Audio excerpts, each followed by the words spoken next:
Here's the truth most people avoid. You're not failing because you're not smart enough. You're not failing because you don't have good ideas. You're failing because you can't focus long enough to finish anything that matters. And I'm not talking about the kind of focus where you sit at your desk for 8 hours checking emails and pretending to be productive. I'm talking about real focus, deep focus, the kind where you shut out the world, lock into one high-value task, and push it forward with relentless intensity until it's done. That's the focus that builds wealth. That's the focus that creates results. That's the focus you've been avoiding. You know what I've learned after 20 years of building businesses, managing investments, and watching thousands of people succeed and fail? The difference between someone who makes it and someone who stays stuck isn't talent. It's not luck. It's not connections. It's focus. Pure, undiluted, disciplined focus on what actually moves the needle. Most people scatter their energy like they're throwing seeds in the wind, hoping something grows. They jump from task to task, idea to idea, distraction to distraction. They're busy all day, but never productive. They feel exhausted, but haven't accomplished anything real.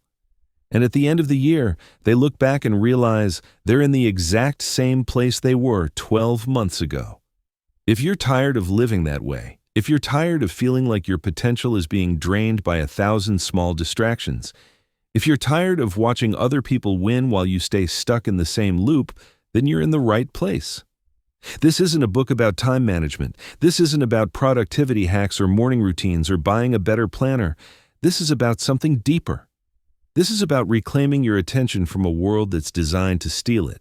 This is about treating focus like the single most valuable non-monetary asset you own.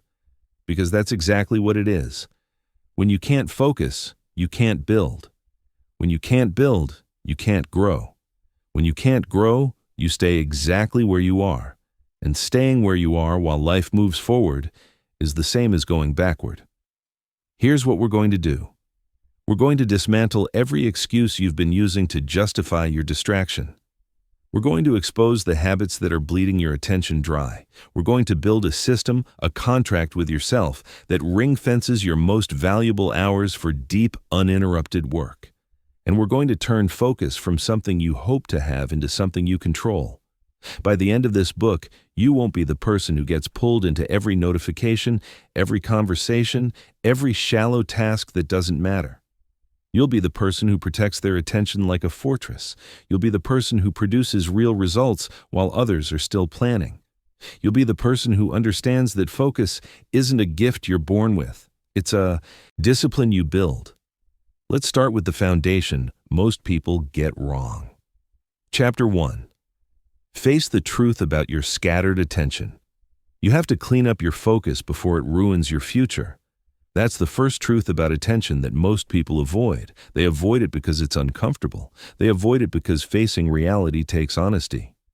But here's the thing. If you don't take charge of your attention, it will eventually take charge of you. And when it does, it won't be kind. It won't care about your dreams. It will simply collapse everything you're trying to build. So if you're serious about getting ahead, this is where you start. Not by earning more, not by finding a new strategy. By fixing what's already broken, your ability to focus. You start by sitting down and looking at every piece of the mess. How many hours did you waste yesterday? How many times did you pick up your phone for no reason? How often do you start something important and then drift into something meaningless 5 minutes later? You write it all down, not to feel bad, but to finally get honest with yourself. Most people walk around with focus anxiety because they never slow down to look at the patterns. They guess, they assume, they hope it's not that bad. But hope is not a plan. The 1% don't hope. They know. They know where every hour goes and why it goes there. You've got to treat your attention like it matters. Even if you don't have much control right now, if it's a mess, it means you've got habits that need to change. It means you've been doing things without thinking. It means your focus is emotional, reactive, and often unconscious. The problem isn't just the distractions. It's the mindset that created those distractions. And the longer you ignore it, the deeper it gets. Start by being honest about your situation. That takes strength. Don't hide from the numbers. You need to know exactly how much time you're wasting, what's pulling you away from real work, and when it happens most. You need to know what apps are draining your focus, what habits are keeping you shallow, and what you're doing with your time that's not helping your future. Most people think they'll fix their focus once they start earning more. That's a lie. Because if you can't focus for 1 hour, you won't focus for 8. And if you can't protect your attention when you have nothing to lose, you definitely won't protect it when the stakes are high. Attention doesn't change habits. It exposes them. The 1% don't start by working more hours. They start by getting clear, getting disciplined, and getting focused. Now's the time to draw the line. You don't need more time to take control. You need more awareness, more responsibility, more self-respect. You've got to stop the bleeding. Uninstall the apps you don't need. Track every hour for the next 7 days. Write down where every block of time goes. You'll be shocked how much you waste without noticing. That's the mess. It's not just about being distracted. It's the daily drift. It's that feeling of being out of control and you don't even know why. Fix that. You also need to stop lying to yourself, telling yourself you work better with music playing, with notifications on, with the TV in the background. That one small check-in won't hurt, that you'll focus better tomorrow. Those are the thoughts that broke your rhythm. The 1% don't think like that. They think long-term. They plan their attention. They avoid self-sabotage. They say no to shallow pleasure so they can build permanent focus. That's what attention is for. Not for escaping life, but for giving yourself real control over your time and future. You've got to develop discipline, not for the world, but for yourself. Because discipline leads to dignity. When you're in control of your focus, you walk taller, you sleep better, you stop stressing every time something urgent pops up, worried it will derail your whole day. You stop feeling ashamed when someone asks what you accomplished this week. You take pride in your progress because you earned it by showing up for yourself. And this isn't about becoming superhuman overnight. That's not how it works. Real focus is built slowly, quietly, consistently. It's not loud. It's not flashy. It's not exciting. It's responsible. And that's what most people avoid, responsibility. But if you want to live like the 1%, you have to think like them. And they think differently.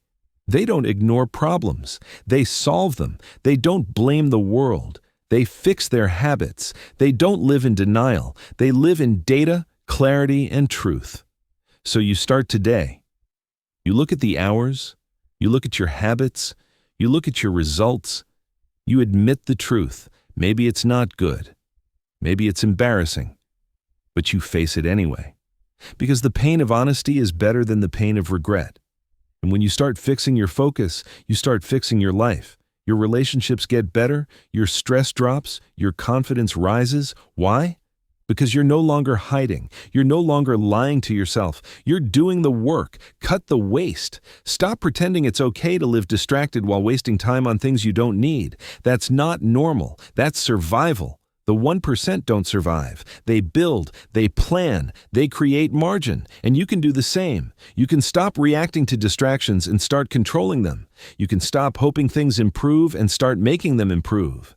Make a list of your non-essential distractions. Be brutal. Be honest.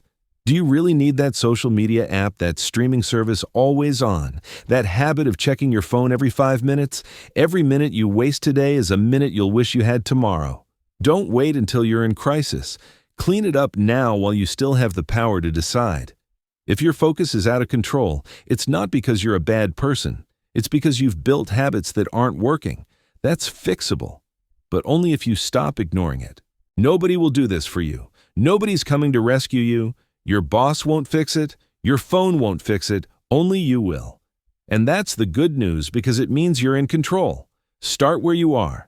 It doesn't matter how deep the hole is. What matters is that you stop digging and then you start climbing. One habit at a time, one choice at a time. You stop scrolling to feel good. You start focusing to feel safe. You track your attention daily. You hold yourself to a new standard. not perfection, progress. The 1% live by systems. They automate, they track, they review every week. They sit down and look at their hours. They know their inputs, their outputs, their distractions, their goals.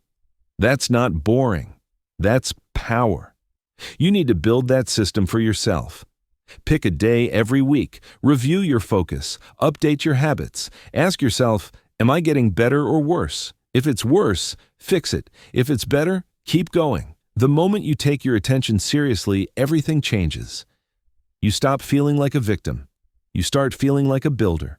You stop wasting time blaming the past. You start investing in your future. You stop thinking about what you can't control. You start focusing on what you can create.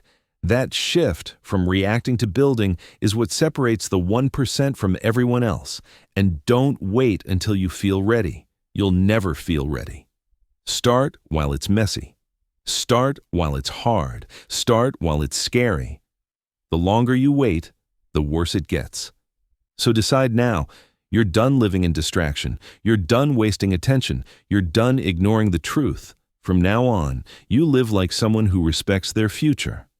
Because that's what managing your focus really means. It means you care about the life you're trying to build. You don't have to be rich to take control. You just have to care enough about your future to stop avoiding the truth. Clean up the mess now before it gets worse.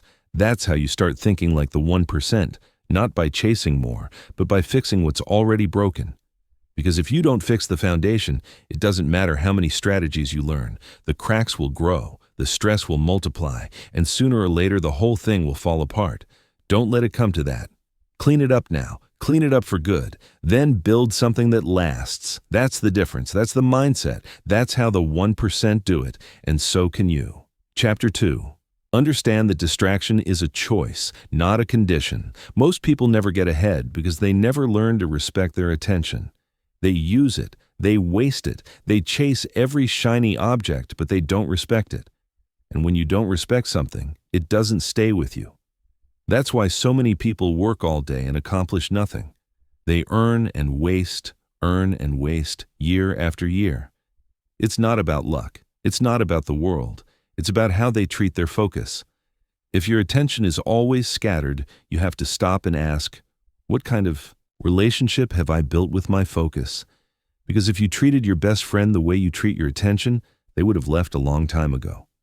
Respect begins with how you think. If you see focus as just something that happens when you feel like it, you'll never grow it. If you see it as something that comes and goes, that's all it will ever do. But if you begin to see it as something that deserves care, protection, and structure, that's when things start to shift. It's not about worshiping focus. It's about honoring it. It's about realizing that attention, when treated right, can help you build freedom, stability, and peace of mind. When treated wrong, it will drain you, stress you, and ruin your future. Look at how you handle your attention every day. Are you careful with it, or are you careless? Do you protect your deep work hours, or do you let anyone interrupt? Do you make thoughtful choices before you open your phone, or do you scroll first and regret later? Every small action is a sign of how you feel about your focus deep down. Respect is not a feeling, it's a habit. And most people have never built those habits because they have never been taught to. Start simple. When you wake up, don't rush to check everything. Stop and think. Ask yourself, what's the smartest thing I can do with this hour? Not the easiest, not the most fun, the smartest. Respecting your attention means you pause. It means you plan. It means you look at your day and ask, how can I use this time to make life better later, not just easier now? That's a question most people never ask, but the 1% do every single time. The way you talk about your focus also matters. If you keep saying, I'm just not focused, or I'm bad at concentrating, that becomes your identity. And what you believe, you repeat. The 1% don't speak like victims. They speak with intention. They say, I'm learning to protect my attention. I'm building deeper focus. I make smart choices with my time. That kind of language creates action, and that action creates results. It's not magic, it's maturity. Respect also means you stop playing games with your attention. No more checking your phone every 5 minutes. No more multitasking to feel busy. No more using distractions to escape emotions. People often use distraction to feel better. They scroll when they're stressed. They check things to feel connected. They jump tasks just to feel something. That's not respect. That's emotional avoidance, and it's one of the fastest ways to stay stuck. The 1% don't use attention to fix their emotions. They use attention to build their options. They don't waste focus on what feels good. They invest it in what moves them forward. You also show respect for your attention by where you direct it. If your focus has no home, it disappears. Attention needs purpose. It needs structure. It needs direction. You can't just hope you'll make the right choices. That's like pouring water into your hands and trying not to spill. You need systems. One block for deep work, one block for communication, one block for learning. Give every hour a job. That's what the 1% do. That's how they stay in control. They don't just work hard, they organize hard. Think about how much effort you put into staying busy. The long hours, the stress, the pressure. If you work so hard to fill your time, why wouldn't you be just as careful with what you fill it with? That's where respect comes in. You start treating every hour like it matters because it does. You work to get this day. You exchanged your energy, your health, your life to be here. So it deserves more than to be wasted on random stuff that adds no value to your future. Start asking yourself better questions. Before every task, ask, do I need this? Does this help me reach my goals? Is this worth the time it will take? Would the future version of me be proud of this choice? These aren't difficult questions. They're powerful. They slow you down. They help you think. And thinking is the beginning of all change. People who respect their attention think first, act second. People who disrespect their attention act first and regret later. Which side do you want to be on? It's also important to protect your attention. If you leave your focus wide open to every interruption, every notification, every emotion, don't be surprised when it disappears. You must guard it. Check your habits weekly. Look at your patterns. What are you wasting attention on? What can you cut? What should you change? This is how you stay in control. You don't wait for the damage. You look ahead. You prevent it. That's how the 1% operate. And don't confuse respect with fear. Fear makes you hide. Respect makes you plan. Fear avoids. Respect engages. You're not supposed to be afraid of distraction. You're supposed to understand it, learn it, work with it, get curious, ask questions, read books, watch how the best do it, follow the habits of those who've built real focus. They're not lucky, they're consistent, and consistency starts with respect. You also show respect by being grateful. When you finish a deep work session, feel thankful, not just for the output, but for the ability to concentrate. Gratitude changes how you handle attention. You stop taking it for granted. You start taking it seriously. You stop saying, I can never focus. You start saying, how can I focus better with what I have? That shift alone can change your life. Because the truth is, most people have enough attention to get started. They just haven't built the habits to make it work. People think they need a perfect environment to start focusing. That's false. You start where you are. Even with a noisy house, you can build the habits. You can eliminate waste. You can plan smarter. The habits you build with scattered attention are the same ones you'll need with deep focus. If you don't respect 1 hour, you won't respect 8. That's why so many people win the lottery and lose it all. They never built the respect. They never learned the mindset. And remember, focus flows to those who manage it well, not those who chase it, not those who brag about it, not those who show it off, but those who handle it with care.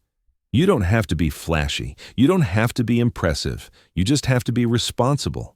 Quietly, consistently, repeatedly, day after day. That's what the 1% do. That's what's possible for you too. Start now. Clean up your distraction habits, build a real schedule, automate your interruptions, set up a clear plan. Make your attention work for you, not the other way around. And most of all, remember that how you treat your attention is how you treat your future. If you're careless with your attention, you're careless with your future. But if you respect your attention, you're showing the world and yourself that you're ready for more. Respect is quiet. It doesn't need attention. It just works. Day after day, choice after choice. And one day, you wake up and realize you're not stressed about focus anymore. You're not scared. You're not confused. You're focused. You're calm. You're in control. That's not luck. That's the result of daily respect. If you want to manage your focus like the 1%, this is where it starts. Not with more time, not with new tricks, but with deep personal respect for every hour, for every decision, for the future you're building. That's the foundation. And once you get that right, everything else becomes easier. Chapter 3. Build your deep work contract and honor it daily. You don't get ahead in life just by being busy. You get ahead by ring-fencing your most valuable hours for deep, uninterrupted work. The 1% understand this early. They know that time is limited, but leverage is not. They know that focus tied directly to shallow tasks is a trap if you don't evolve beyond it. And they know that to multiply their results, they need to disconnect their progress from constant activity. That means learning how to produce even when they're not busy. The first shift you must make is this. Stop thinking that working more hours is the only way to achieve more. That's the mindset most people carry. They say, if I want more results, I need to work more hours. But that belief keeps you locked in a cycle, because no matter how many hours you work, you still only have so many. And if your results are limited by time, then your potential is capped. The 1% don't accept that. They look for leverage. They look for results that come from deep work, not constant motion. Start looking at your skills through a different lens. What can you do that brings exponential value when you concentrate? What have you learned over the years that, when given uninterrupted focus, produces breakthrough results? Your expertise, your problem solving, your creative capacity, these are your leverage builders. Most people overlook them because they think only dramatic action creates results. But the truth is, deep focus on high value work creates more progress than 10 hours of scattered effort. Think about it this way. If you can solve a problem in one focused hour, that's good. But if you can train yourself to enter deep work daily, solving the hardest problems consistently, you've just built leverage. That could be writing content that earns for years, building systems that run without you, creating strategies that compound over time. This isn't fantasy, it's strategy. The people who break out financially are the ones who stop trading time for tasks and start creating value through depth. You need to become a builder of results, not just a worker of hours. Working means showing up and staying busy. Building means creating something that keeps working after you walk away. That's the difference between those who stay stuck and those who rise. You don't have to be a genius. You just need to be intentional. What do people rely on you for? What problems do you solve easily when given space to think? What could you create once that others would benefit from repeatedly? You can also grow your output by using your attention the right way. Every hour you protect can be turned into leverage. You don't have to do everything yourself. You can focus. You can dedicate blocks. You can commit to depth. You can invest your attention into things that compound without your constant involvement. That might be learning a skill, creating systems, building relationships, or strategic planning, whatever fits your goals. The key is to stop letting your attention scatter. If all your focus goes toward reacting, there's nothing left to build. The 1% don't just stay busy, they invest the gap. They use that gap to create more opportunity. While most people upgrade their lifestyle with every raise, the 1% protect their deep work time. They buy focus, they buy control. You also need to think about skill stacking. You don't have to be the best in the world at one thing, but if you develop depth in a few areas, you become irreplaceable. Maybe you're good at strategy and also strong at execution, or maybe you understand data and also communicate well. These combinations open doors. They can lead to breakthroughs, leadership roles, or businesses. The deeper you go, the more valuable you become. And you unlock that depth without working more hours. You unlock it by protecting your peak hours for high leverage work.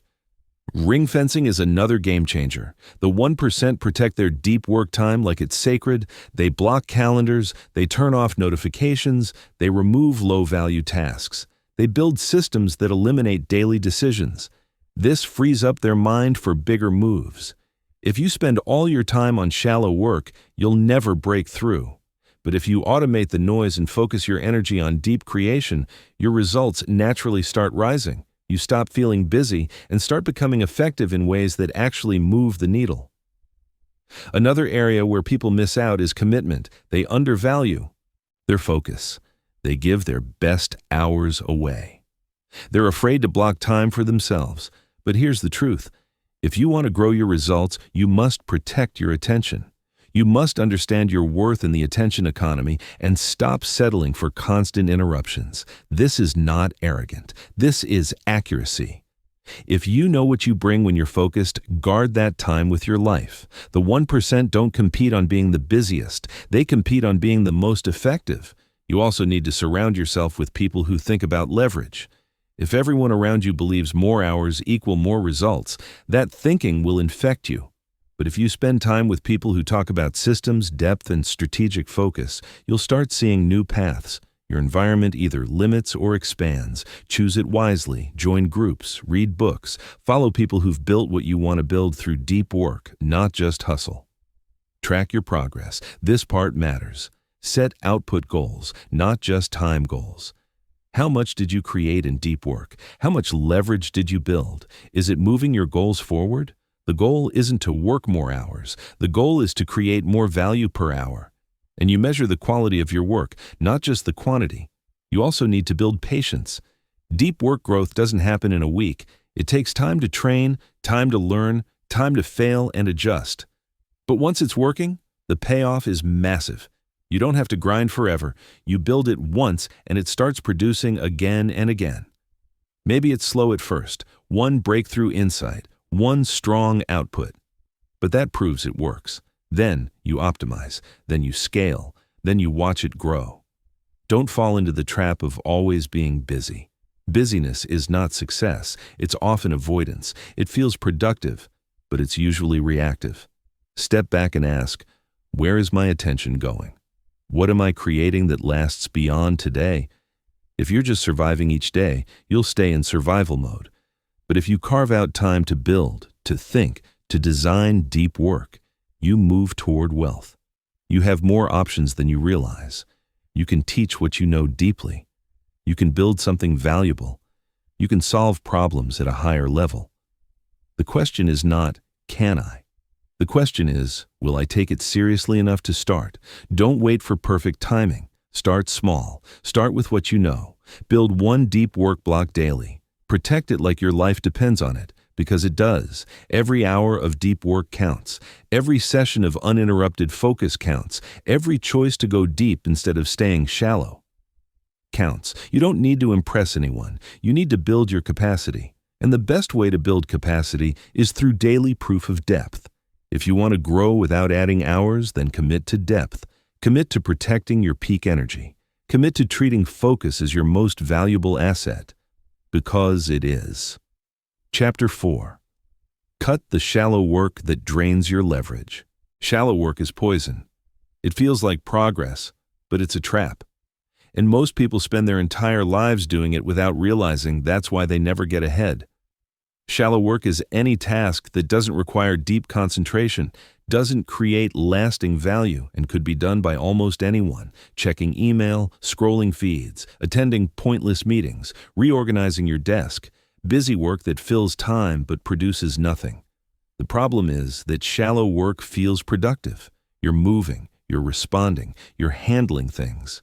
But at the end of the day, nothing important has moved forward. You're exhausted, but you haven't built anything. And here's what most people don't understand. Shallow work expands to fill the time you give it. If you don't protect your hours, shallow tasks will consume your entire day. Because shallow work is easy. It doesn't require risk. It doesn't require thought. It doesn't demand your best. That's why people hide in it. They stay busy with shallow tasks to avoid the discomfort of deep work. Because deep work is hard. It requires focus. It demands excellence. It forces you to face your limitations. But deep work is where all the value is created. Deep work is where wealth is built. Deep work is where breakthroughs happen. And if you're not doing deep work daily, you're not building anything real. The 1% understand this. They ruthlessly eliminate shallow work from their lives. They say no to meetings that don't matter. They delegate tasks that don't require their unique skills. They automate everything they can. And they protect their deep work hours like their life depends on it. Because it does. If you want to build leverage, you have to become ruthless about cutting shallow work. That means you have to identify it first. Look at your typical day. How much time do you spend on tasks that don't require your full brain? How much time do you spend reacting instead of creating? Most people spend 80% of their time on shallow work and wonder why they're not getting ahead. The 1% flip that ratio. They spend 80% of their time on deep work and let everything else fall away. Start tracking your time in 2 categories, deep and shallow. Be honest. Is this task creating lasting value? Does it require my unique skills and full attention? Or is this just busy work that makes me feel productive? Once you see the truth, you'll be shocked. You'll realize you're wasting most of your day on things that don't matter, and that realization is painful. But it's also powerful, because once you see it, you can fix it. The first step is to eliminate. Cut the tasks that add no value. Stop attending meetings where you're not needed. Stop checking email 10 times a day. Stop scrolling social media during work hours. Every minute you spend on shallow work is a minute stolen from deep work. And deep work is where your future is built. The second step is to delegate. If someone else can do it 80% as well as you, let them. Your time is too valuable to waste on tasks that don't require your genius. Yes, you might do it better. But doing it yourself is costing you opportunities to create exponential value. The third step is to automate. Use systems, templates, and tools to eliminate repetitive tasks. The 1% automate everything they can so their attention is free for what matters most. And the fourth step is to protect. Once you've cleared your calendar of shallow work, you must guard your deep work time fiercely. No interruptions, no distractions, no exceptions. You don't answer your phone during deep work. You don't check notifications. You don't let people just pop in for a quick question, because those interruptions destroy your flow. And flow is where the magic happens. Deep work requires sustained focus. Your brain needs time to warm up, to get into the zone, to access its full capacity. That takes at least 20-30 minutes, and every interruption resets the clock. That's why people who constantly switch tasks never produce great work. They never get deep enough to access their full potential. If you want to create results that matter, you have to create space for depth. And that means saying no to almost everything else. This is hard, because saying no feels uncomfortable. You'll disappoint people. You'll seem unavailable. You'll feel like you're missing out. But here's the truth. The 1% miss out on shallow opportunities so they can capitalize on deep ones. They say no to good so they can say yes to great. They protect their attention because they know it's their most valuable asset. And over time, people respect them more for it, because people respect results. And when you start producing real results through deep work, nobody questions your priorities anymore. Start small. Block 2 hours tomorrow for deep work. No phone, no interruptions, just you and one high-value task. See what you can produce. See how it feels. Then do it again the next day. And the next. Build the habit. Expand the blocks. Make deep work your default, not your exception. And watch what happens. Your output will skyrocket, your stress will drop, your confidence will grow. Because you're finally using your time the way it was meant to be used. Not scattered across 1,000 shallow tasks, but concentrated on the few things that actually move your life forward. That's how you build wealth. That's how you create freedom. That's how you win. Chapter 5. Design your environment to force focus. Your environment controls your attention more than your willpower ever will. And if you're trying to focus in an environment designed for distraction, you're going to lose every time. Most people never think about this. They try to focus in the same space where they relax, where they scroll, where they watch TV. They wonder why they can't concentrate. They blame themselves for lacking discipline. But it's not you. It's your environment. The 1% understand that willpower is a limited resource. You only have so much of it each day. And if you're using it to resist distractions, you won't have any left for deep work. That's why they design their environment to make focus automatic. They remove temptations. They eliminate triggers. They create spaces where deep work is the path of least resistance. If you want to focus like the 1%, you need to do the same. Start with your physical space. Where do you do your most important work? Is it clean? Is it organized? Is it free from distractions? If not, fix it. Clear the clutter. Remove anything that doesn't serve your focus. Your workspace should have one purpose: deep work. No TV, no phone within reach, no piles of random stuff that pull your attention. Just the tools you need and nothing else. Next, look at your digital environment. This is where most people lose the battle. Your phone, your computer, your apps. They're all designed to steal your attention. And if you don't control them, they will. Turn off all notifications, all of them. If something is truly urgent, people will find you. But 99% of notifications are not urgent. They're just distractions dressed up as importance. Delete social media apps from your phone. If you need them for work, access them on your computer during designated times, but don't carry them with you all day. Use website blockers during deep work sessions. Block email, news sites, social media, anything that might tempt you. Make distraction impossible. The goal is to create friction between you and shallow work. Make it hard to get distracted. Make deep work the easy choice. And here's something most people don't think about. Your environment includes the people around you. If you're surrounded by people who interrupt constantly, who don't respect your time, who pull you into drama, you will never focus. You need to set boundaries. Let people know when you're in deep work mode. Train them not to interrupt. And if they can't respect that, you need to find a different environment. This might mean working from a library, a coffee shop, or a private office. It might mean waking up earlier to work before anyone else is awake. Do whatever it takes to protect your focus time. The 1% don't make excuses about their environment. They take full responsibility for creating one that supports their goals. Also, think about your mental environment. What are you consuming? What are you feeding your mind? If you're scrolling social media first thing in the morning, you're programming your brain for distraction. If you're watching the news all day, you're filling your mind with anxiety. Your brain is a tool. And like any tool, it performs based on how you maintain it. Feed it garbage, and it will produce garbage. Feed it quality inputs, and it will produce quality outputs. Replace mindless scrolling with reading. Replace news with learning. Replace distraction with intention. And pay attention to your energy throughout the day. When are you sharpest? When is your brain at its peak? For most people, it's in the morning. That's when your willpower is strongest, your mind is clearest, your focus is deepest. Don't waste those hours on shallow work. Don't waste them checking email or attending meetings. Save them for your most important work. Schedule your deep work during your peak hours. Protect them ruthlessly. Let nothing interrupt. And use your low-energy hours for shallow work. Emails, admin tasks, meetings, do all of that when your brain isn't at its best. This is how the 1% structure their days. They don't treat all hours equally. They know some hours are worth more than others, and they act accordingly. Also, control your inputs the night before. What you do before bed affects your focus the next day. If you stay up late scrolling, your brain will be fried the next morning.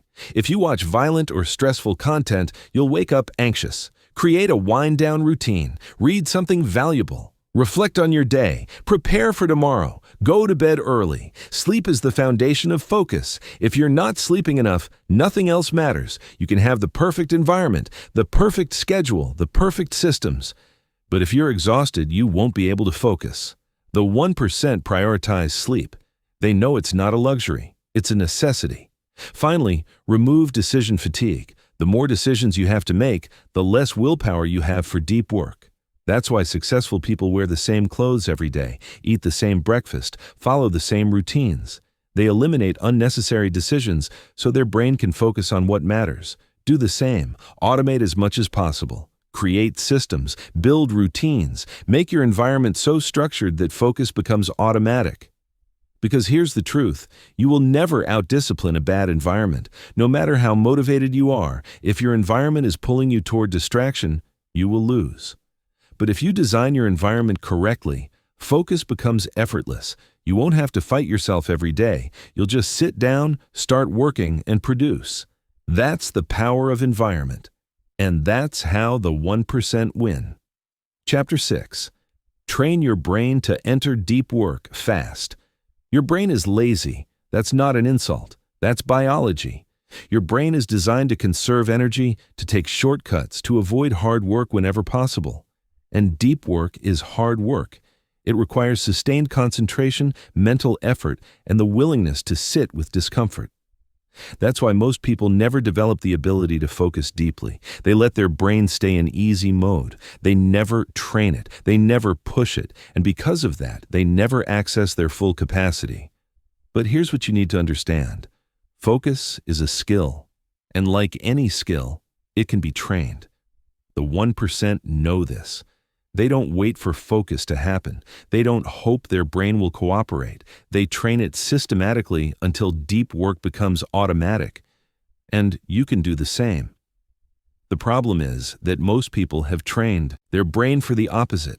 They've trained it for distraction. Every time you pick up your phone, every time you switch tasks, every time you give in to an interruption, you're teaching your brain that focus is optional. You're reinforcing the neural pathways for distraction. And the more you do it, the stronger those pathways become. Until eventually, your brain can't focus even when you want it to.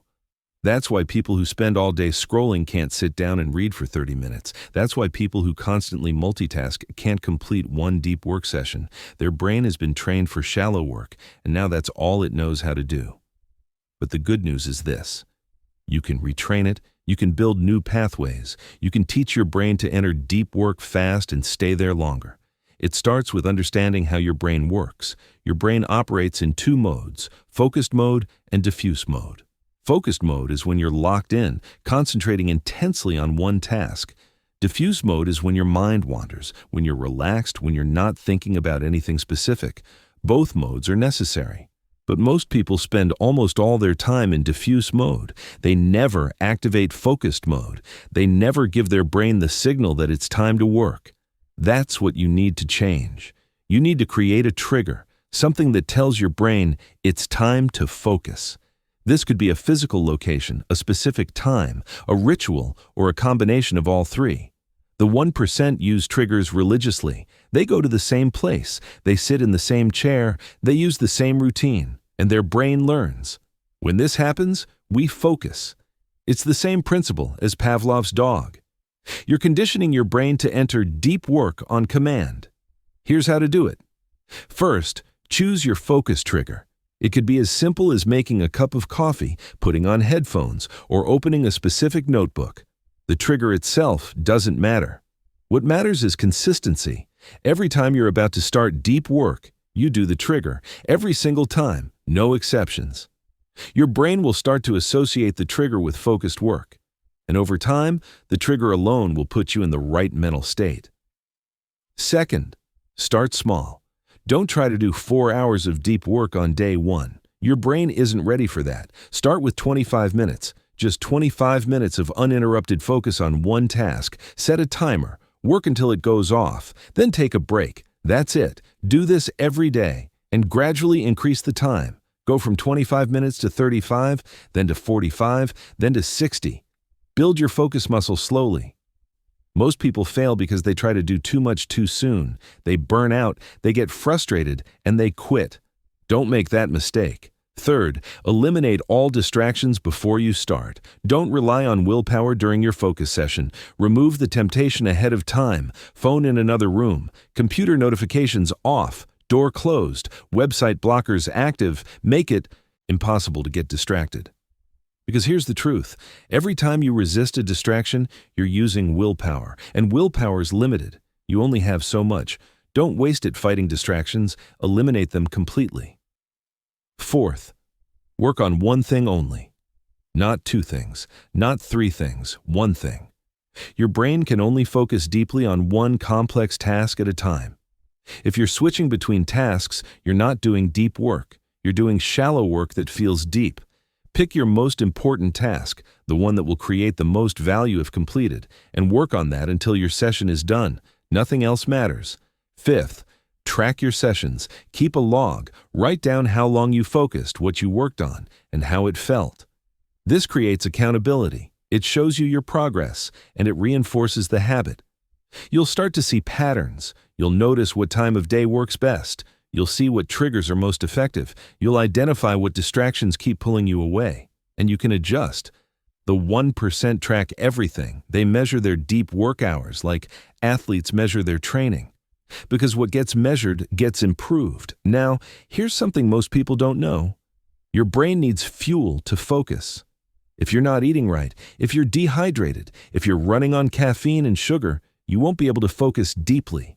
Your brain consumes 20% of your body's energy. When you're doing deep work, that number goes up. You need to feed it properly, eat real food, drink water, get enough protein and healthy fats, avoid sugar crashes, take care of your body if you want your brain to perform.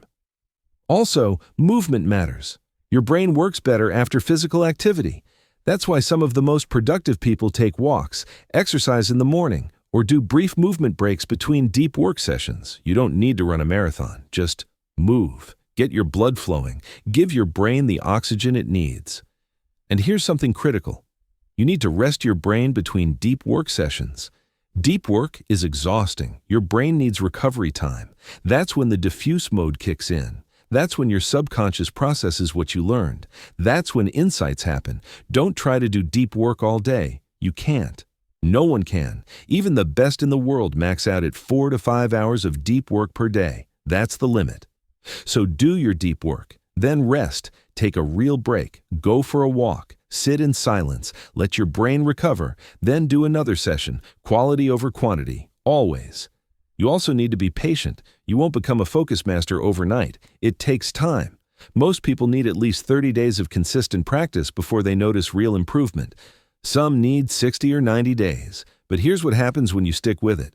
Your brain starts to crave deep work. The resistance fades. The friction disappears. You sit down, do your trigger, and you're locked in within minutes. That's when you know you've trained your brain. That's when deep work becomes your default, not your exception.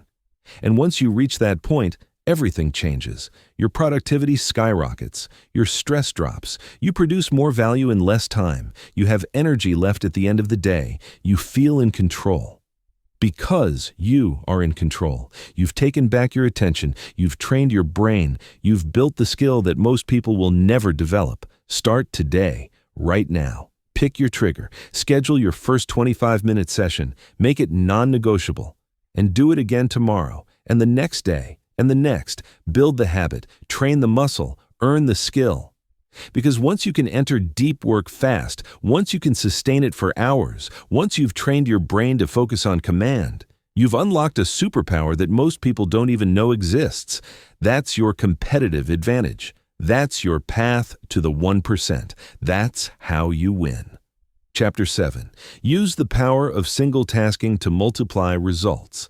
Multitasking is a lie. And it's a lie that's costing you everything. You've been told that multitasking is efficient, that successful people do multiple things at once, that if you want to get ahead, you need to juggle 10 tasks simultaneously. But here's the truth. Multitasking doesn't exist, not the way most people think it does. What you call multitasking is actually task switching. And every time you switch tasks, your brain pays a price. It's called switching cost, and it's destroying your productivity. Here's what happens. You're working on task A.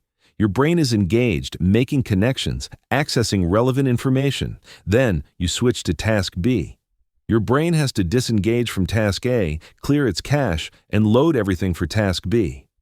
This takes time. Research shows it takes an average of 23 minutes to fully refocus after an interruption. 23 minutes. Now, think about your typical day. How many times do you switch tasks? 10 times, 20 times, 50 times?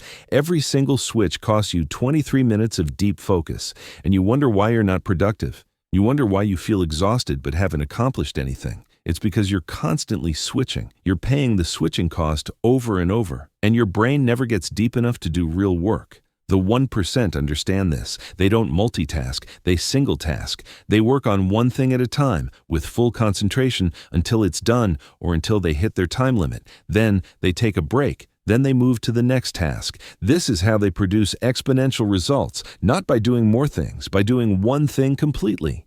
Single tasking is simple but not easy. Your brain will resist. It's been trained to jump around. It craves novelty. It wants to check your phone, peek at email, see what's happening.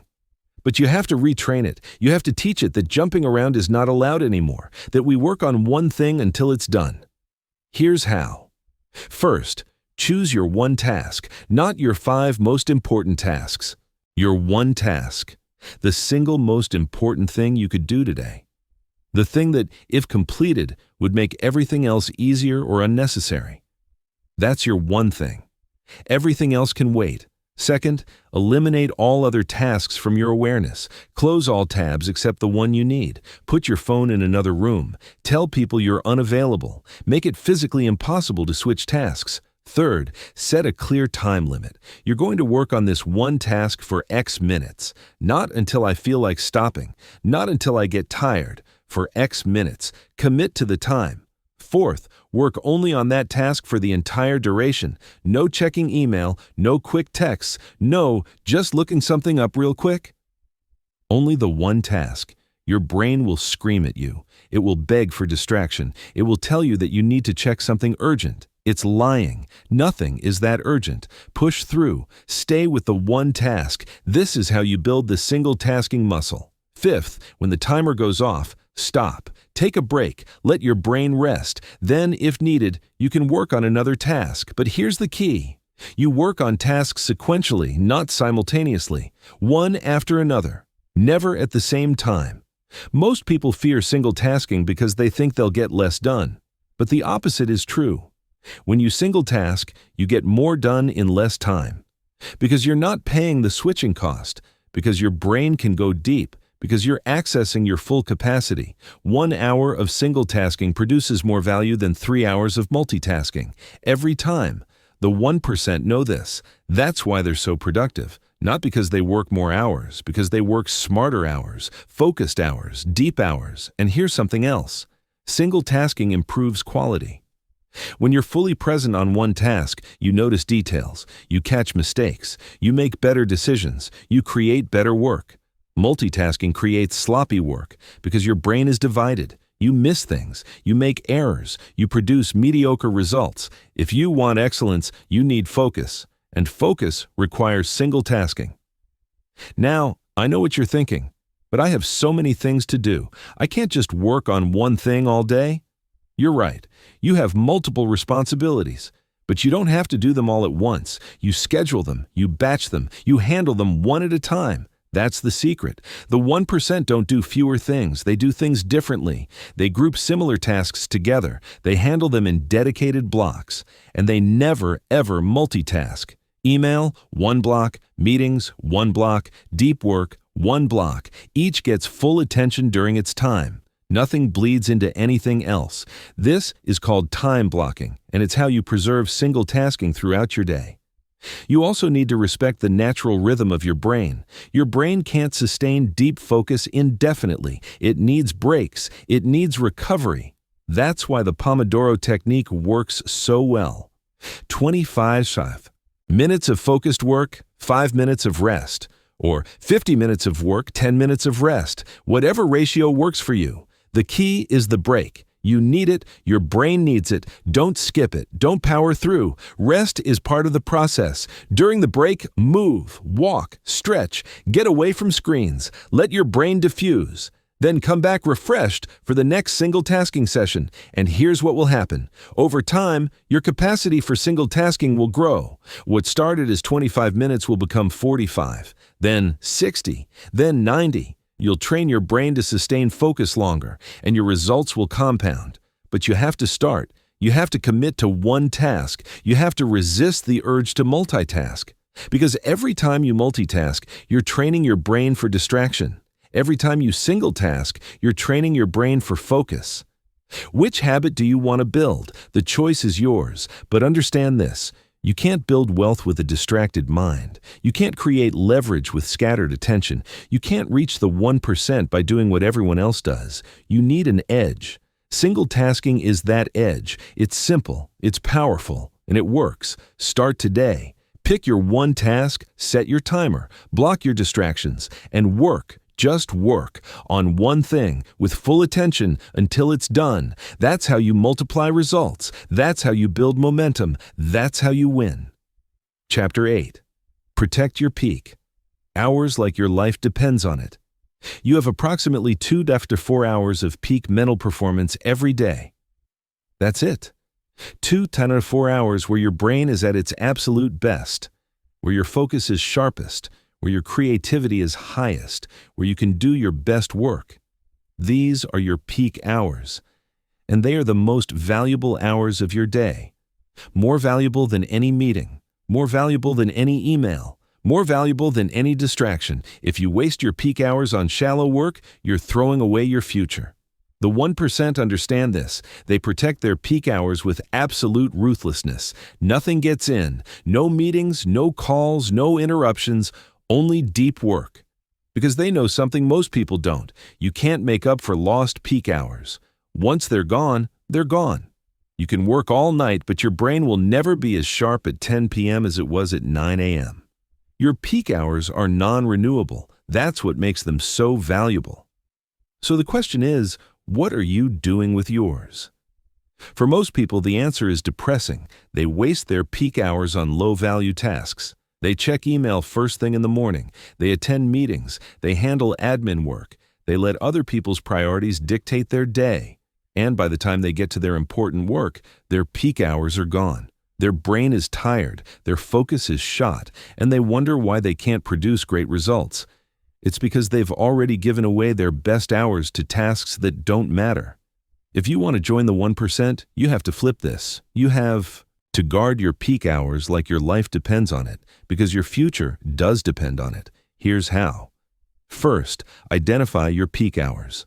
When is your brain at its best? For most people, it's in the morning, within 2-4 hours of waking up, before the day's stress accumulates, before decision fatigue sets in.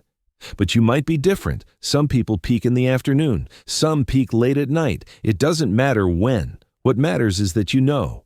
Track your energy levels for a week. Notice when you feel sharpest, when complex problems feel easy, when creativity flows. Those are your peak hours.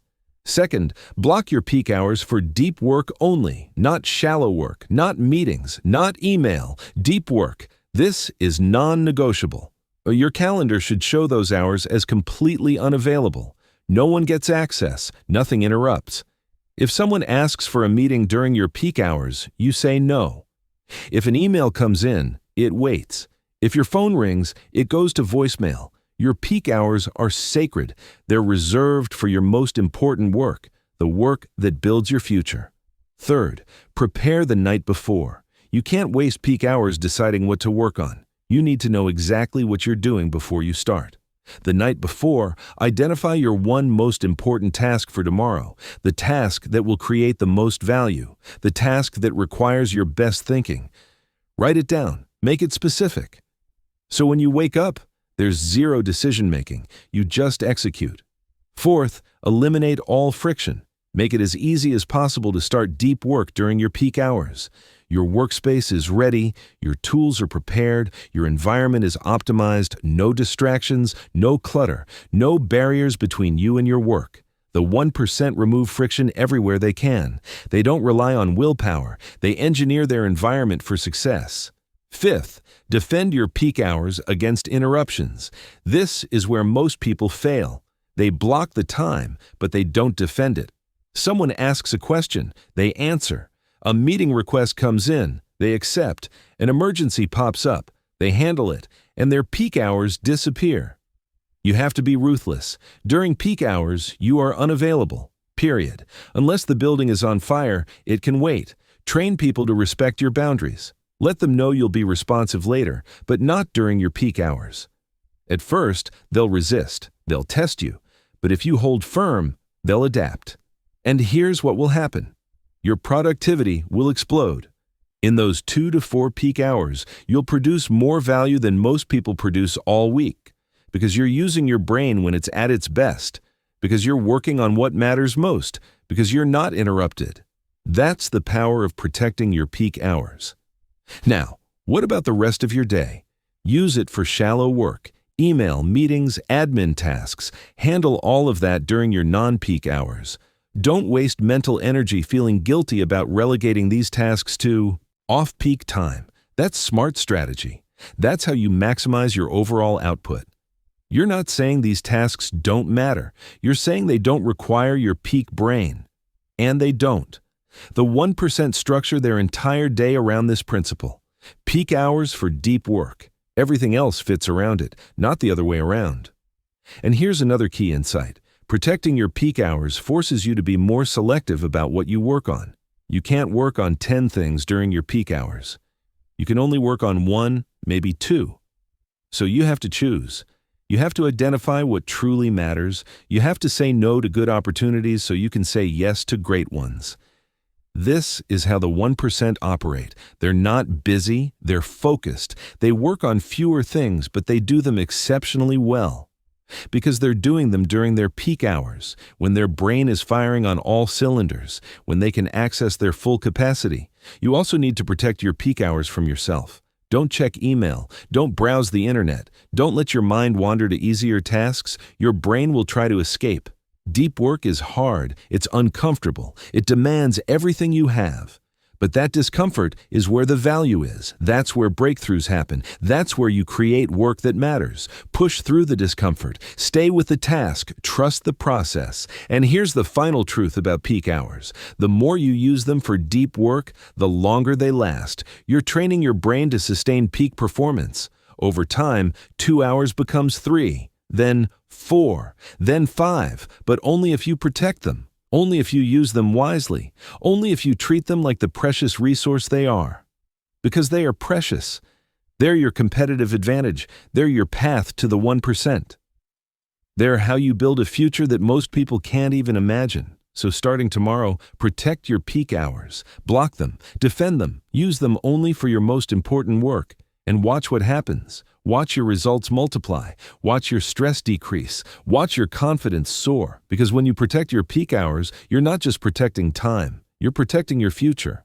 Chapter 9. Eliminate digital distractions before they eliminate you. Your phone is not your friend. Your computer is not neutral. Your apps are not harmless tools. They're attention thieves, and they're very good at their job. Every notification, every pop-up, every badge, every ping, it's all designed to steal your focus, to pull you away from deep work, to keep you in shallow mode, and it's working. The average person checks their phone 96 times per day. That's once every 10 minutes. Every single interruption breaks your focus, destroys your momentum, resets your brain. You can't do deep work like that. You can't build anything real like that. You're living in a state of constant partial attention. Never fully present, never fully focused, and it's killing your potential. The 1% understand that digital distraction is the enemy. It's not just an annoyance, it's a threat to everything they're trying to build, so they eliminate it, ruthlessly, completely, and you need to do the same. Here's the hard truth. If you don't control your devices, they will control you. They're designed to be addictive. They're engineered to capture your attention and never let go. The companies building these apps hire psychologists, neuroscientists, behavioral economists. Their entire job is to make these products as addictive as possible. And they're winning. Because most people never fight back. They just surrender their attention without a second thought. But you're not most people. You're someone who understands that attention is your most valuable asset. And you're going to protect it. Here's how. First, delete social media apps from your phone. All of them. Instagram, Twitter, Facebook, TikTok, everything. I know what you're thinking, but I need them for work. No, you don't. You need them for distraction, and you're calling it work. If you truly need social media for business, access it on your computer during designated times, but don't carry it with you all day. Because here's what happens when social media is on your phone. You check it constantly. Every time you're bored, every time you're uncomfortable, every time you should be thinking, and every check trains your brain to seek distraction, to avoid depth, to stay shallow. The 1% don't carry distraction in their pocket, neither should you. Second, turn off all notifications, and I mean all of them. Phone calls and texts from real people? Those can stay. Everything else? Off. No email notifications, no app notifications, no news alerts, no updates, nothing. You check these things on your schedule, not theirs. You decide when to engage, not the app. This single change will transform your focus because you'll stop being interrupted every few minutes. You'll stop being pulled out of deep work. You'll stop letting other people's priorities dictate your day. Third, use website blockers. Install them on every device you use for work. Block social media sites, news sites, entertainment sites, anything that might tempt you. Set these blockers to run during your deep work hours. Make it impossible to access distractions. But what if I need to look something up? You don't. Not during deep work. If you think of something you need to research, write it down and look it up later. Deep work means zero distractions, not even productive ones. Fourth, create a separate user account on your computer for deep work. This account has no social media logged in, no entertainment bookmarks, no games, nothing except the tools you need for focused work. When you're in deep work mode, you switch to this account, and suddenly all temptation disappears. Because the friction of logging out and logging back in is just enough to make you think twice. Fifth, put your phone in another room during deep work, not on your desk, not in your pocket, another room. As long as your phone is within reach, you'll check it. It's automatic. It's unconscious. Your brain knows it's there, and it will find excuses to pick it up. Remove the possibility. Put it somewhere you can't easily access, and watch your focus deepen. Sixth, use your phone in grayscale mode. This makes everything less visually appealing, less engaging, less addictive. The bright colors, the red notification badges, the polished interfaces, they're all designed to grab your attention. Remove the color, and suddenly your phone becomes much less interesting. This sounds trivial. It's not. Small changes in friction create massive changes in behavior. Seventh, batch your email and communication. Don't check email throughout the day. Check it 2 or 3 times, morning, midday, end of day. That's it. Respond to everything at once. Then close it and forget about it until the next scheduled time. Email is not urgent. Almost nothing is actually urgent, but we treat everything like it is. And that constant urgency keeps us in shallow mode. The 1% don't live in their inbox. They check it briefly and move on. They focus on creating value, not managing communication. Eighth, audit your subscriptions.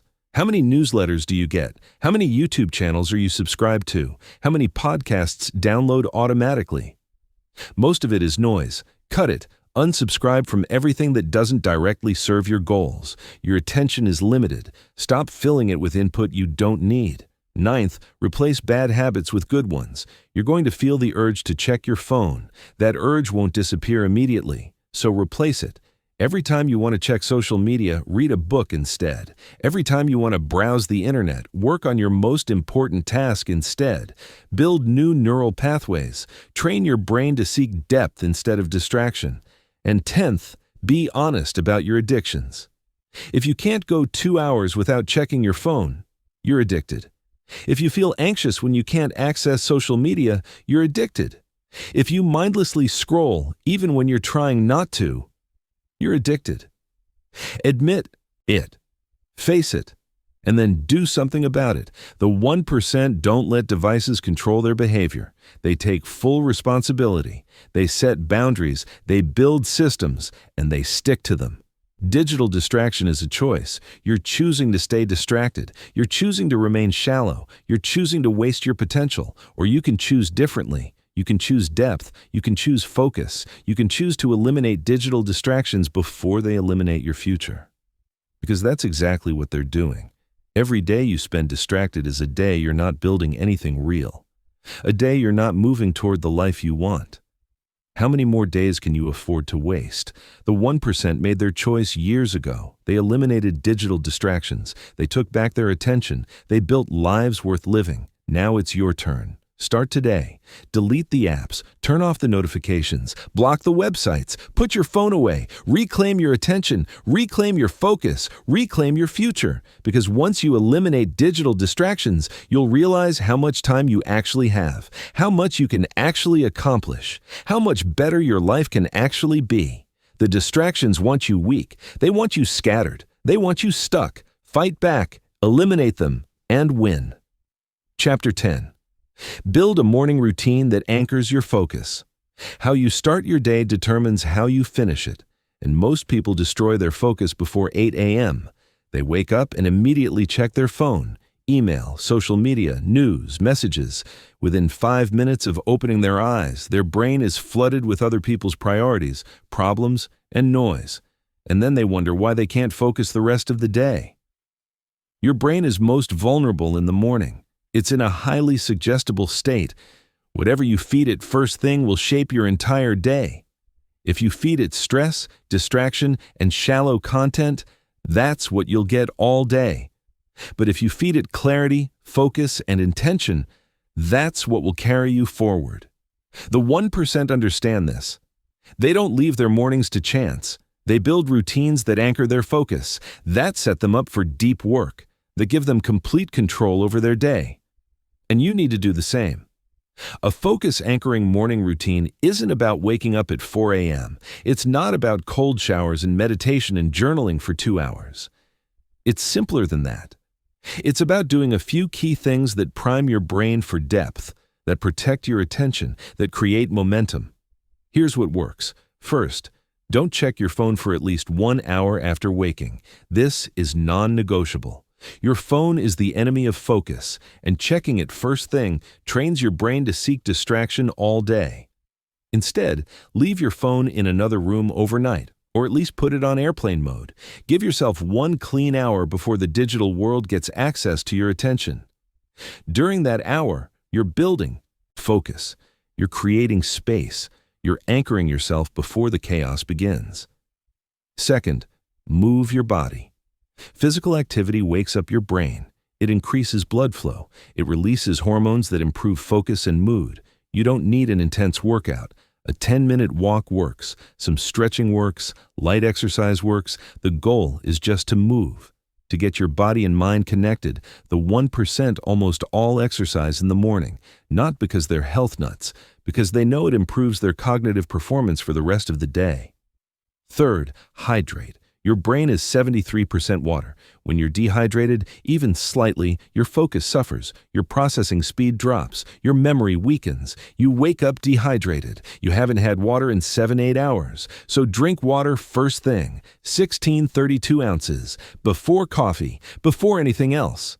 This simple habit alone will sharpen your focus noticeably. Fourth, eat a real breakfast, not sugar, not processed carbs, real protein and healthy fats. Your brain needs fuel.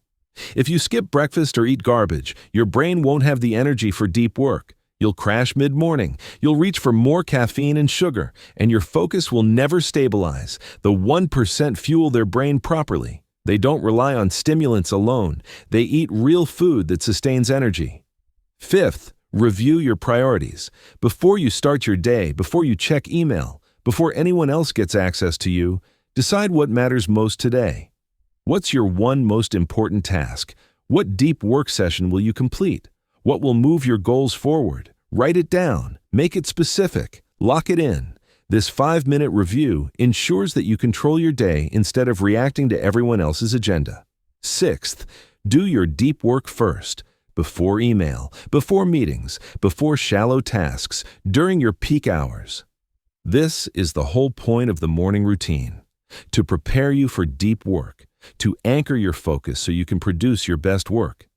Everything in your morning should lead to this, sitting down for deep, uninterrupted work on your most important task. If you do nothing else, do this, because this is where all the value is created. Seventh, protect your morning routine like your life depends on it. No negotiating, no skipping, no exceptions. People will try to schedule early meetings. You say no. Things will come up that feel urgent. They can wait. You'll be tempted to check just one thing on your phone. You resist. Your morning routine is sacred. It's what gives you control over your entire day.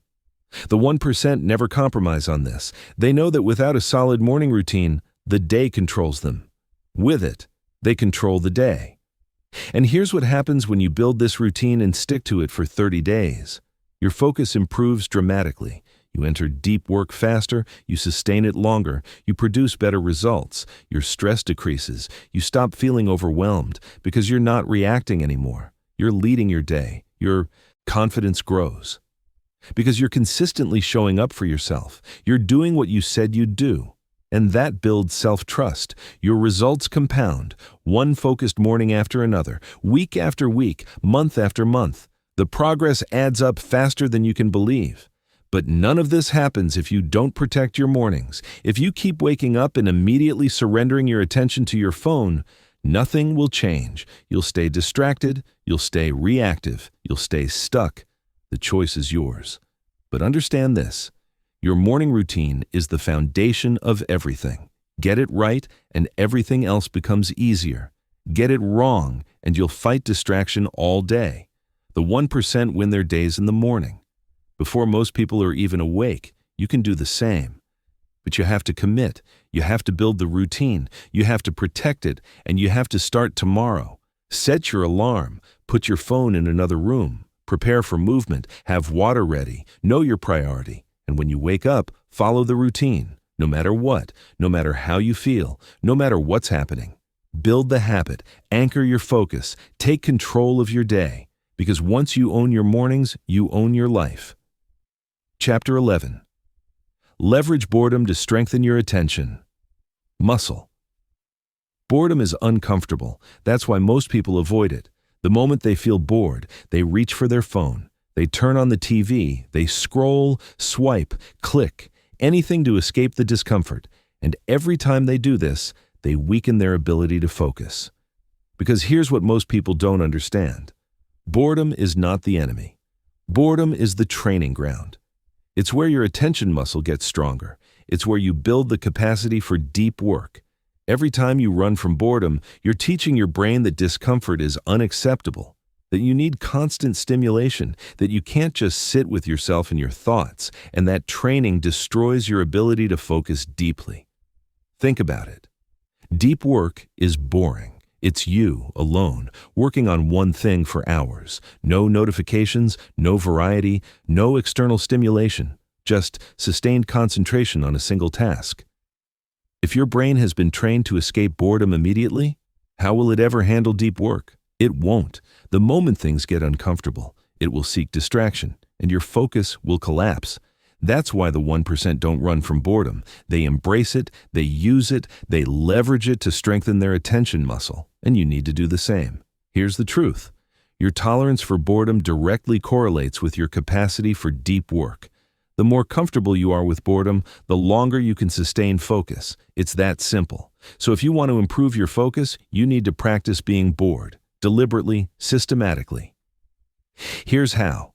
First, take boredom breaks. Several times per day, just sit. Don't check your phone, don't read, don't listen to anything. Just sit with your thoughts for 5-10 minutes.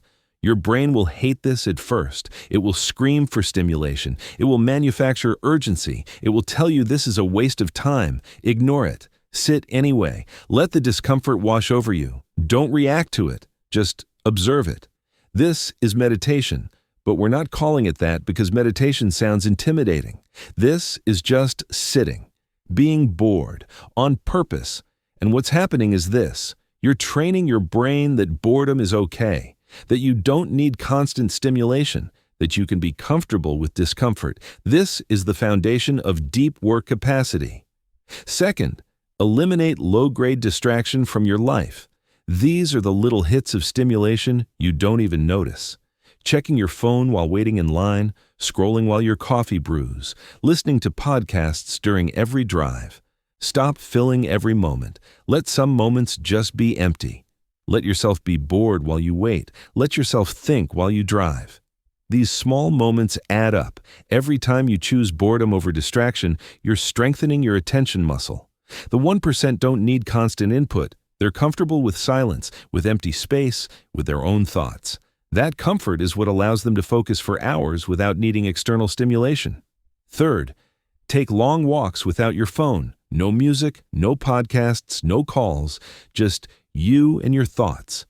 This will feel excruciating at first. Your brain will panic. It will tell you this is boring, pointless, a waste of time, but push through. Walk for 30 minutes, an hour if you can. Let your mind wander. Let thoughts come and go. What's happening is your brain is engaging its diffuse mode. It's processing. It's making connections. It's solving problems you didn't even know you were working on. But this only happens in boredom, in empty space. When you're not constantly feeding your brain new input, the 1% use walking as a thinking tool, as a problem-solving tool. Some of their best insights come during boring walks. But you'll never access this if you're always listening to something. Fourth, read physical books, not articles, not social media posts, long-form books that require sustained attention. This is incredibly boring compared to the rapid-fire stimulation of the internet. Your brain will resist. It will want to skim. It will want to check your phone every few pages. Don't let it. Sit with the book. Read slowly. Let yourself get bored with the pace. What you're doing is training your brain to sustain attention on one thing, to go deep instead of staying shallow, to extract value from sustained engagement instead of constant novelty. This is the exact skill you need for deep work. Fifth, embrace monotonous tasks, washing dishes, folding laundry, mowing the lawn. Don't listen to anything. Don't try to make it productive. Just do the task. Be bored. Be okay with being bored. What's happening is you're teaching your brain that not every moment needs to be stimulating. That boring tasks are part of life, that you can handle them without needing distraction. This mental strength carries over into your work. When deep work gets boring, and it will, you'll have the capacity to push through. Sixth, schedule do-nothing time. 15-30 minutes per day where you literally do nothing. No reading, no planning, no tasks, just sitting or lying down, doing nothing. This sounds insane to most people. They can't imagine deliberately wasting time like this, but it's not wasted. You're building your boredom tolerance. You're proving to yourself that you don't need constant stimulation. You're creating mental space. The 1% understand the value of empty time, of mental rest, of giving the brain nothing to do so it can do what it does best: process, integrate, and create. Seventh, notice when you reach for distraction. Every time you feel bored and want to check your phone, pause, just for 5 seconds. Acknowledge the urge, feel the discomfort, then decide, am I going to give in or am I going to sit with this? Most of the time you'll give in at first, that's fine. But even that 5-second pause builds awareness, and awareness is the first step to change. Over time you'll give in less, you'll sit with boredom more, and your attention muscle will grow stronger. Eighth, reframe how you think about boredom. Most people see boredom as something to escape, a negative state, a problem to solve. But boredom is a signal. It's your brain telling you it has extra capacity. It's not getting enough challenge. So instead of distracting yourself, give yourself a challenge. Work on something hard. Think about a complex problem. Engage deeply with an idea. Use boredom as fuel for depth, not an excuse for distraction. The 1% see boredom differently than everyone else. To them, it's not discomfort, it's opportunity. And here's what happens when you build your boredom tolerance. Your focus capacity expands. What used to be your maximum, maybe 45 minutes of sustained focus, becomes your warm-up. You can push to 90 minutes, 2 hours, eventually 3 or more. Your creativity improves because your brain finally has space to think, to make connections, to access insights that only come in quiet moments. Your stress decreases because you're no longer addicted to stimulation. You're not anxious when you can't check your phone. You're comfortable with yourself. Your presence improves. You can sit with people without needing to check your phone. You can listen without your mind wandering. You're fully there. All of this comes from building your boredom tolerance, from leveraging discomfort to strengthen your attention muscle. But most people will never do this. They're too addicted to stimulation, too afraid of silence, too uncomfortable with their own thoughts. That's why they'll never develop deep focus. That's why they'll stay shallow. That's why they'll never reach the 1%. But you're different. You understand that boredom is not the enemy. It's the training ground. So starting today, practice being bored. Embrace it. Use it. Let it strengthen you. Because on the other side of boredom is the focus capacity you've been seeking. the ability to sustain deep work for hours, the mental strength to push through discomfort. That's your competitive advantage. That's your path to the 1%. That's how you win. Chapter 12. Make focus your identity, not just a strategy. Here's the final truth. Everything we've talked about in this book won't matter if you don't make one fundamental shift. You have to stop seeing focus as something you do and start seeing it as who you are. Most people treat focus like a technique, a strategy they use when they need to get something done. But when the pressure's off, they go back to their default, distracted, scattered, reactive. And that's why they never really change, because their identity hasn't changed. The 1% don't use focus strategies. They are focused people. It's not something they try to do. It's who they are. And that identity shift is what makes everything else sustainable. That's what turns temporary improvement into permanent transformation. Think about it this way. If you identify as someone who struggles with focus, every deep work session is a battle. You're fighting against your own identity. You're trying to be someone you're not. But if you identify as someone who protects their attention, someone who does deep work, someone who values focus above distraction, then the behavior becomes natural. You're just being yourself. Identity drives behavior. Always. What you believe about yourself determines what you do, and what you do consistently determines your results. So if you want different results, you need a different identity. Here's how to build it. First, declare your new identity. Not just think it. Declare it. Say it out loud. Write it down. I am someone who protects my attention. I am someone who does deep work daily. I am focused, disciplined, and in control of my mind. These aren't affirmations. These are identity statements. You're telling yourself who you are. And when you repeat them consistently, your brain starts to believe them. Second, prove your identity through small actions. Every time you choose focus over distraction, you're casting a vote for your new identity. Every time you protect your deep work hours, you prove you're someone who values focus. Every time you resist checking your phone, you prove you're someone who controls their attention. Every time you push through boredom, you prove you're someone with mental strength. Each small action is evidence, and as the evidence accumulates, your identity solidifies. Third, eliminate identity contradictions. If you declare you're focused but spend 3 hours scrolling social media, your brain knows you're lying, and that weakens your identity. So stop doing things that contradict who you say you are. If you're a focused person, don't waste time on shallow content. If you protect your attention, you don't give it away for free. Make your behavior match your identity every time, no exceptions. Fourth, surround yourself with people who reinforce your new identity. If everyone around you is distracted, they'll pull you back. But if you're around focused people, they'll hold you to your standard. Find a community, join a group, partner with someone who takes focus seriously. Let them see your commitment. Let them expect excellence from you. External accountability strengthens internal identity. Fifth, talk about your identity publicly. Tell people you're building deep work capacity. Tell them you're protecting your attention. Tell them you're becoming someone who focuses. When you speak your identity out loud, you increase your commitment. You create social pressure to follow through, and you start to see yourself the way you want others to see you. Sixth, celebrate identity-aligned wins. Every time you complete a deep work session, acknowledge it. Every time you resist distraction, recognize it. Every time you honor your focus contract, celebrate it. You're not celebrating the outcome. You're celebrating the identity. I'm someone who does what I said I'd do. I'm someone who follows through. I'm someone who values focus. These celebrations reinforce who you're becoming. Seventh, forgive identity violations quickly. You'll mess up. You'll get distracted. You'll waste time. That's human. But don't let one mistake become an identity crisis. Don't let one bad day convince you that you're not really a focused person. You are who you are most of the time, not all of the time. So when you slip, acknowledge it, learn from it, and get back to being yourself. The 1% don't expect perfection. They expect consistency.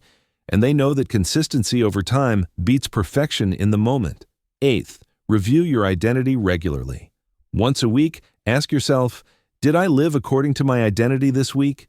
Did my actions match who I say I am? If yes, acknowledge it. Feel proud. You're building something real. If no, adjust. Identify what pulled you off track. Make a plan to do better. Then move forward. This weekly review keeps you honest. It prevents drift. It ensures your identity stays strong. And here's what happens when you successfully shift your identity. Focus becomes effortless. You're not fighting yourself anymore. You're just being yourself. And yourself is focused. Discipline becomes natural. You don't need motivation. You don't need willpower. You just do what focused people do. Results compound exponentially. Because you're not relying on temporary strategies anymore. You've become someone who produces results consistently. You join the 1%, not because you learned their techniques, because you became like them. You adopted their identity, and once you have that identity, no one can take it from you. Not distraction, not stress, not circumstances. You are a focused person, period. That's the shift. That's the transformation. That's what this entire book has been building toward. Not just strategies for better focus, but a complete identity shift from someone who struggles with attention to someone who masters it. From someone who reacts to distractions to someone who creates through focus. From someone who wastes their potential to someone who realizes it. That's who you're becoming. That's who you already are if you've done the work in this book. Now it's time to live it. Every day, every hour, every choice. You are someone who protects their attention. You are someone who does deep work. You are someone who builds wealth through focused effort. You are someone who controls their mind instead of being controlled by it. That's your identity. That's your power. That's your future. Own it. Conclusion. The deep work. Contract is your path to freedom. When you started this book, you were someone who scattered their attention across 100 shallow tasks. You reacted instead of created. You stayed busy instead of productive. Your potential was being drained by constant distraction, and you knew it. Now you understand something different. You understand that focus is not a gift you're born with. It's a discipline you build. You understand that the 1% don't have more time than you. They just protect their time better, treat their attention like the non-renewable resource it is, and ring-fence their peak hours for deep, uninterrupted work. You've learned that shallow work is poison, that your environment controls your behavior more than your willpower ever will, that your brain needs training to enter deep work quickly, that single-tasking produces exponential results while multitasking creates mediocrity. You've learned that distraction is a choice, not a condition. The digital devices are designed to steal your attention, and if you don't fight back, they will win. That your morning routine sets the tone for your entire day. That boredom is not weakness, it's the training ground for deep focus. And most importantly, you've learned that focus is not something you do occasionally. It's who you are. It's your identity. But knowledge without action is worthless. Information without implementation changes nothing. So here's what happens next. You take everything you've learned and you build your deep work contract. This is your written commitment to yourself. Your promise that from this day forward, you will protect your attention with your life. That you will ring-fence your peak hours for deep, uninterrupted work. That you will treat focus as your most valuable asset. Here's your deep work contract framework. My peak hours. Identify your 2 to 4 hours of peak mental performance. My deep work commitment. State how many deep work sessions per week you'll complete. My protected time blocks. List specific times that are non-negotiable for deep work. My eliminated distractions. List what you're removing. Apps, notifications, habits. My environment design. Describe your optimized workspace and digital environment. My identity statement. Write who you are as a focused person. Write this contract. Sign it, date it, put it somewhere visible. This is your commitment. And here's your 90-day implementation plan. Month 1. Build the foundation. Track your time religiously. Know where every hour goes. Identify and eliminate your biggest distractions. Design your environment for focus. Start with one 90-minute deep work block daily during your peak hours. Delete social media apps from your phone. Turn off all non-essential notifications. Build your morning routine and protect it. Month 2. Expand your capacity. Add a second deep work block to your daily routine. Implement strict time blocking for your entire day. Practice single tasking exclusively, no multitasking ever. Build your boredom tolerance through deliberate practice. Refine your systems based on what's working. Strengthen your boundaries. Train people to respect your focus time. Increase your deep work sessions from 90 minutes to 2 hours. Month 3. Accelerate your results. Aim for 3-4 hours of deep work daily. Measure your output, not just your time. What are you producing? Scale what's working.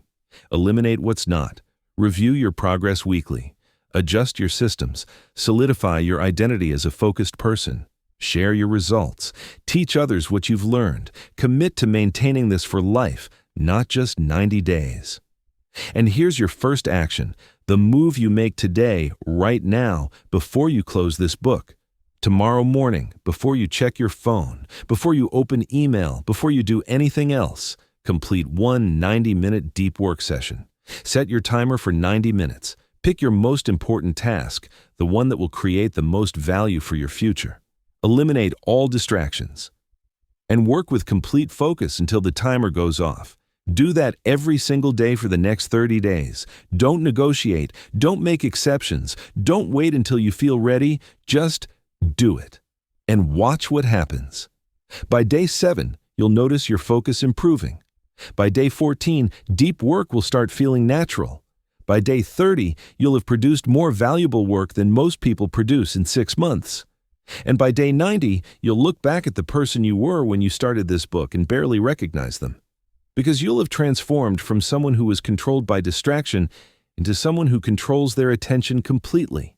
5 years from now, you'll look back at today as the moment everything changed, the moment you stopped being a slave to distraction and became a master of focus. The moment you realize that attention is the new currency, and whoever controls their attention controls their future. But that only happens if you act. If you take the deep work contract seriously. If you commit right now to protecting your focus with everything you have. Because here's the final truth I need you to hear. The world will never stop trying to steal your attention. It will only get worse. More notifications, more urgency, more noise, more sophisticated technology designed to capture and hold your focus. The distractions will multiply, the demands will increase. The pressure to stay connected, stay responsive, stay available 24/7 will grow. But your attention remains finite. You still only have 24 hours in a day. You still only have 2.4 peak hours. You still only have one brain, one life. One chance to build something that matters. The question is, will you let the world control those hours? Or will you take them back? Will you be one of the many who stays distracted, scattered, and stuck? Or will you be one of the few who protects their attention, builds deep focus, and creates exponential results? The 1% made their choice years ago. They eliminated distractions. They built deep work capacity. They treated focus as their most valuable asset. And because of that, they're living lives that most people can't even imagine. They're not stressed. They're not overwhelmed. They're not constantly behind. They're calm. They're productive. They're in control. They work less but produce more. They have time for what matters. They build wealth, freedom, and impact, not through hustle, but through focus. That life is available to you right now, today. But you have to choose it. You have to commit to it. You have to protect it, starting now, starting with tomorrow's deep work session, starting with the decision that your attention is no longer for sale. You are done living in distraction. You are done wasting your potential. You are done letting the world control your focus. From this moment forward, you are someone who protects their attention, someone who does deep work daily, someone who builds wealth through concentrated effort. Someone who controls their mind instead of being controlled by it. That's not a goal. That's not a hope. That's who you are. Now go prove it. Build your deep work contract. Protect your peak hours. Eliminate your distractions. Train your brain. Strengthen your focus muscle. And watch your life transform. Because once you master focus, you don't just change your productivity. You change everything. Your stress decreases, your confidence grows, your results multiply, your freedom expands. You stop surviving and start thriving. You stop reacting and start creating. You stop feeling overwhelmed and start feeling in control. Not because life got easier, because you got stronger. Strong enough to resist distraction, strong enough to do deep work, strong enough to build the life you've always wanted. That strength is built one focused hour at a time, one protected session at a time, one deep work block at a time. Stack those sessions, build that strength, honor that contract, and soon you won't just be someone who read a book about focus. You'll be someone who lives it, someone who embodies it, someone who is known for it. You'll be the person others look at and wonder, how do they get so much done? How are they so calm? How do they produce such incredible results? And you'll know the answer. Focus. Deep, disciplined, protected focus. Not scattered effort, not busy work, not multitasking. Focus. That's the secret. That's the path. That's the contract. Honor it. Protect it. Live it. Your future depends on it. Now go. The work begins tomorrow morning. And it never stops. Because once you taste the freedom that comes from complete focus, you'll never go back to distraction. You'll never surrender your attention again. You'll be free.